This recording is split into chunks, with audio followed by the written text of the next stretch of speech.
మంగళగిరి నియోజకవర్గ అభివృద్ధికి తన వంతు కృషి చేస్తానని, రాజకీయాలకు అతీతంగా అందరూ కలిసి రావాలని మంత్రి నారా లోకేష్ పిలుపునిచ్చారు. మంగళగిరిలోని భద్రావతి సమేత భావన ఋషి ఆలయ కళ్యాణ మండపాన్ని మంత్రి ప్రారంభించారు. అంతకుముందు ఆలయంలో లోకేష్, బ్రాహ్మణి దంపతులు ప్రత్యేక పూజలు నిర్వహించారు. అర్చకులు వారికి నూతన వస్త్రాలు అందజేసి వేద ఆశీర్వచనం పలికారు. ఈ సందర్భంగా లోకేష్ మాట్లాడుతూ మంగళగిరిని దక్షిణ భారతదేశ గోల్డ్ హబ్గా తీర్చిదిద్దేందుకు ప్రణాళికలు రచిస్తున్నట్లు చెప్పారు. పట్టణంలో అత్యధికంగా ఉన్న స్వర్ణకారులు, చేనేత కార్మికుల సమస్యలు పరిష్కరిస్తామన్నారు. అధునాతన ఆకృతులు, ఇతర నైపుణ్యాలపై శిక్షణ ఇచ్చేందుకు 25 ఎకరాల స్థలాన్ని కేటాయించనున్నట్లు తెలిపారు. ప్రజలకు ఇచ్చిన హామీలను లోకేష్ నెరవేరుస్తారని ఆయన సతీమణి బ్రాహ్మణి తెలిపారు. పైన కూడా బాధ్యత ఉంది. మనం ఎక్కడి నుంచి పుట్టాము, ఎక్కడి నుంచి వచ్చామో, ఈరోజు ఈ స్థాయికి వచ్చామంటే దాని వెనకాల ఎంతోమంది త్యాగాలు ఉంటాయి. అది మర్చిపోకూడదు. తండ్రి త్యాగం చేసి ఉండొచ్చు, తల్లి త్యాగం చేసి ఉండొచ్చు. ఒక ఐటీ ఉద్యోగం వచ్చిందనో, పలానా ఉద్యోగం వచ్చిందనో ఇతర రాష్ట్రాలకి, ఇతర ప్రాంతాలకు వెళ్ళొచ్చు. కానీ ఎక్కడి నుంచి వచ్చామనేది మర్చిపోకూడదు. అది చాలా చాలా అవసరం. మంగళగిరికి ఒక ఘన చరిత్ర ఉంది. ఆ చరిత్రని కాపాడుకోవాల్సిన బాధ్యత ప్రజలందరి పైన ఉంది. ప్రత్యేకంగా నా పైన కూడా ఈరోజు ఉంది. ఇది నేను ఎందుకు చెప్తున్నానంటే, మొన్న జరిగిన ఎన్నికల్లో ఆ బాధ్యత మీరు నాకు అప్పగించారు. పెద్దలన్నట్టు తరతరాలుగా వస్తున్న సమస్యల్ని పరిష్కరించాల్సిన అవసరం నా పైన ఉంది. పెద్దలన్నట్టు రాజకీయాలు దూరంగా పెట్టి, అంటే పార్టీలు దూరంగా పెట్టి, కలిసికట్టుగా ఒక పక్కన నియోజకవర్గ అభివృద్ధి కానివ్వండి, గుడి అభివృద్ధి కానివ్వండి, కళ్యాణ మండప అభివృద్ధి కానివ్వండి, చేయాల్సిన బాధ్యత మనందరి పైన ఉంది. నేను అనేక సార్లు కూడా అన్నా, 4 సంవత్సరాలు 9 నెలలు మన ప్రాంత అభివృద్ధి గురించి, ప్రజల అభివృద్ధి గురించి, పేదరికం లేని మంగళగిరి గురించి మనందరం కలిసికట్టుగా మాడదాం, పోరాడదాం, నిలబడదాం.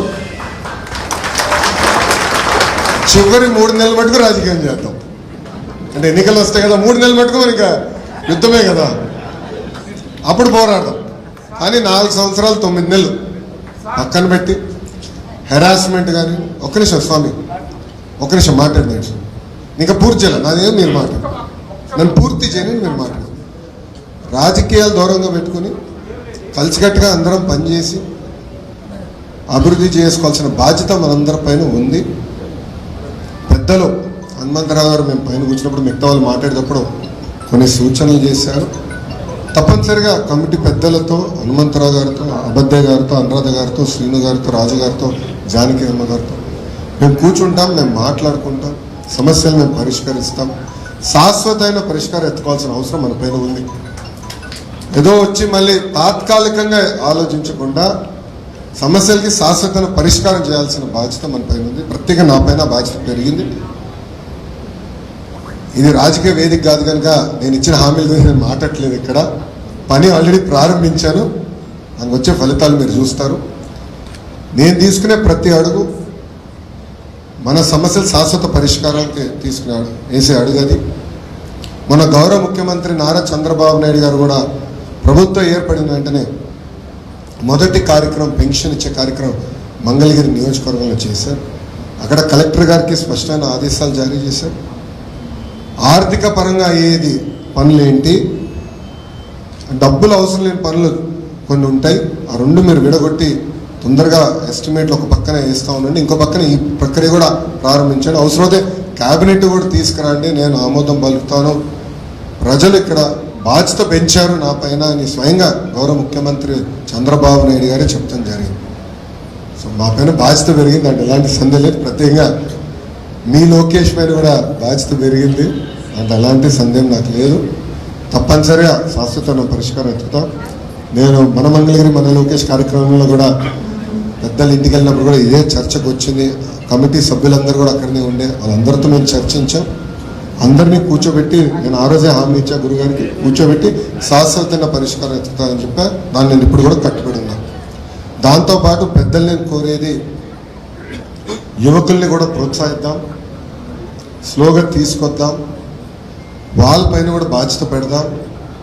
ఎందుకంటే నేను ఈ భూమిపైన శాశ్వతం కాదు, ఎవరి భూమిపైన శాశ్వతం కాదు, కానీ వ్యవస్థ అనేది శాశ్వతం.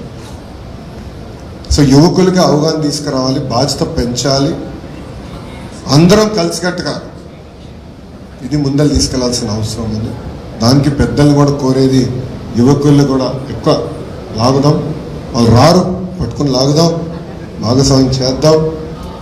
వాళ్ళ రూట్స్ అంటే ఎక్కడ నుంచి ఎక్కడ పుట్టారు, ఎక్కడ పెరిగారు, ఏం చేయాలనేది కూడా వాళ్ళు తెలుసుకోవాల్సిన అవసరం ఉంది.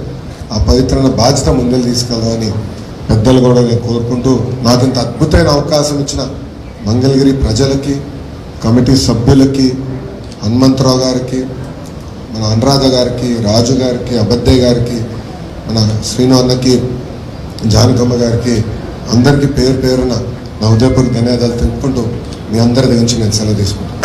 అందరికీ నమస్కారం. జై హింద్. లోకేష్ గారికి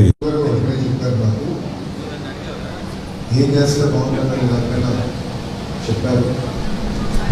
నిన్న కూడా క్యాబినెట్ మీటింగ్లో చంద్రబాబు నాయుడు మీటింగ్ అయిన తర్వాత గురించి చర్చించాను. సరితమ్మ గారు కూడా గౌరవ మంత్రి సరితమ్మ గారు కూడా మంత్రి గారు. చంద్రబాబు నాయుడు గారు మాకు వేసిన ప్రశ్న ఏంటంటే, గతంలో